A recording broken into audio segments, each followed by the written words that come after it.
जैसा ऊपर वैसा नीचे और जैसा अंदर वैसा बाहर। दोस्तों, अगर आप थोड़ा भी लॉ ऑफ अट्रैक्शन के बारे में जानते हैं तो इस बात का अर्थ और सार समझ गए होंगे, और ये लाइन इस पूरी पुस्तक का वर्णन करती है। दोस्तों, इस पुस्तक के बारे में मैंने आपको बताया था द सीक्रेट के बारे में। इस पुस्तक में रहस्य हैं और वो रहस्य हैं लॉ ऑफ अट्रैक्शन। मैंने इस पुस्तक को आधी पढ़ लिया है। अब दोस्तों, आपको मैं बताने वाला हूँ वो सार कि इसमें असल में है क्या, ठीक है। और बहुत सारे ऐसे डाउट्स मेरे इसी पुस्तक ने क्लियर किए हैं, और मैं तो कहता हूँ ये पुस्तक सबको पढ़नी चाहिए। और अब तक जितने भी दुनिया में कामयाब लोग हुए हैं वो सब इस रहस्य के बारे में जानते थे जो कि इस पुस्तक में दिया हुआ है। अब दोस्तों, इसमें सबसे खास बात जो है वो मैं आपको बताने वाला हूँ, तो आप कहीं मत जाइएगा, वीडियो के अंत तक बने रहिएगा। और इस पुस्तक के बारे में और भी इम्पोर्टेंट बात आधी और बाकी है, यहाँ से आगे और पढ़नी है, तो मैं आपको बता दूंगा, ठीक है। और दिखने में भी काफ़ी अट्रैक्टिव है पुस्तक। और दोस्त, अगर आप ख़रीदना चाहते हैं तो कमेंट सेक्शन में इसका लिंक भी मैं आपको प्रोवाइड करवा दूंगा, तो आप ख़रीद भी सकते हैं। अब दोस्तों, असल में इसमें दिया क्या है, ठीक है, तो इस पर मैं बात कर लेता हूँ।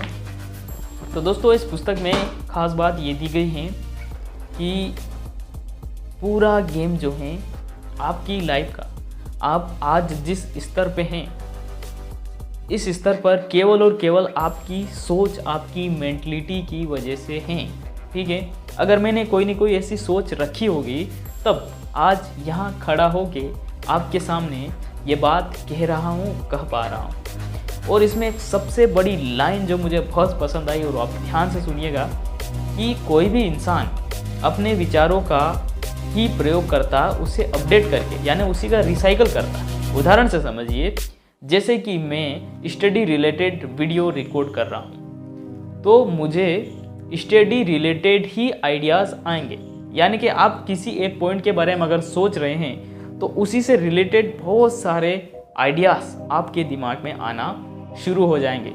इसलिए कोई भी इंसान सीधा एक उच्च लेवल यानी एक कामयाबी के स्तर तक नहीं पहुंच सकता, उसे स्टेप से चलना होगा। यानी कि मैं अपने विचारों का, अपनी मेहनत का, अपने अनुभव का केवल रिसाइकल करता हूँ, न कि कुछ नया और अलग कर पाता हूँ। नया और अलग कर पाने के लिए भी आपको फिर जीरो से ही स्टार्ट करना पड़ेगा। यानी कि बात आप समझ पा रहे होंगे कि कोई भी कार्य नया है तो वो आपके लिए जीरो से है। और आज ये कार्य मेरे लिए कभी बहुत कठिन था, अभी कुछ सरल है, आने वाले समय में और भी बेटर हो जाऊंगा। तो ये कैसे हुआ कि मैं अपने विचारों का रिसाइकल करता हूँ, यानी कि मैं जितना जानता हूँ उसी को अपडेट करके उसी को और सीखता हूँ और उसमें और इम्प्रूवमेंट करता हूँ। अब सबसे बड़ी बात है लॉ ऑफ अट्रैक्शन क्या होता है। लॉ ऑफ अट्रैक्शन यानी आकर्षण का नियम क्या होता है, यानी कि वह चीज़ जिसे आप पाना चाहते हैं उस चीज़ को आप पा लेते हैं।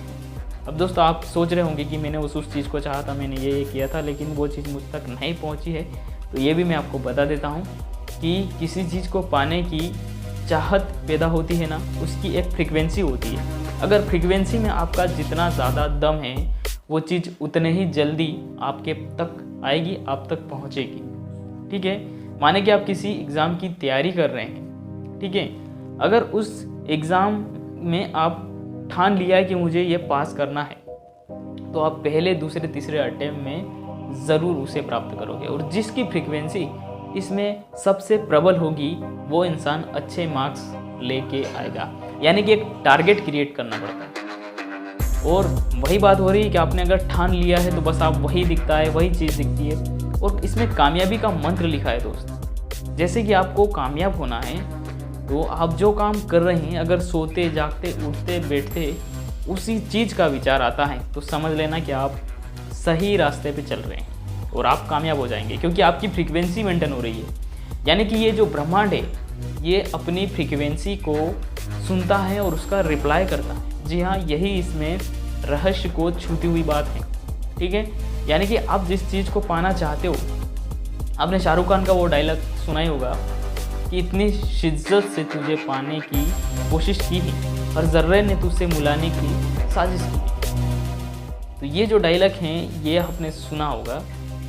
तो ये डायलॉग इसी आधार पे, यानी जिस चीज़ को आप पाना चाहते हैं वो चीज़ आप तक पहुंचेगी इस किताब के मुताबिक, और ये रियलिटी और ये सत्य है। ठीक है, आपने जैसी मेंटलिटी आपकी है आज आप वही हो, आप ऐसे ही इंसान हो जैसा आप सोचते हो, जैसा अंदर वैसा बाहर। जैसे मैंने स्टार्टिंग में एक लाइन बोली थी कि जैसा ऊपर वैसा नीचे, जैसा अंदर वैसा बाहर। बाहर की दुनिया भी आपको वैसी ही दिखाई देगी जैसी आपकी मेंटलिटी है, यानी कि पूरा गेम यहाँ से है। ठीक है, तो इस किताब की सबसे हाईलाइट चीज़ मैंने आपको बताई।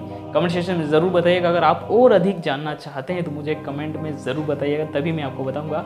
तो इस वीडियो में इतनी ही बात करते हैं, मिलते हैं अगले वीडियो में। Thanks for watching. जय हिंद, जय भारत।